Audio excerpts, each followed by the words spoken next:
Hey everyone, it's Makai here at Lee Miles, and as you guys know, fall is here and winter is vastly approaching, so it's an important time to make sure you're maintaining your cars properly. First step is going to be to check your coolant levels and freeze protection point. That way you can prevent your engine from overheating or freezing and make sure that you guys get through the winter safely.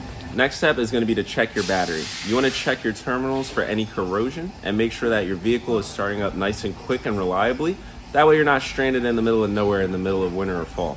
So another thing with fall coming, as you know, it can get very rainy, and also even in some areas it can snow. So you want to make sure you're constantly checking your tire tread depth and also your tire pressure. Fall is a great time to have a seasonal oil change done. This will ensure that your engine is running smoothly and efficiently throughout the colder months.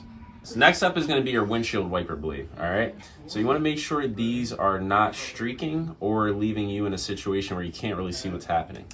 And then the next thing is going to be your windshield washer fluid. You want to make sure this is rated for the correct temperatures that you may experience in whatever part of PA you live in. All right, guys, last thing you're going to want to do is test your heater and make sure it's functioning properly. If necessary, you also want to make sure you replace your cabin air filter, as these all can affect the amount of heat that your vehicle is producing for you and your family. Thanks again, guys. It's Makai here at the Reading location. Stop by to get your winter and fall services done, or at one of our other locations in Sinking Spring or Birdsboro.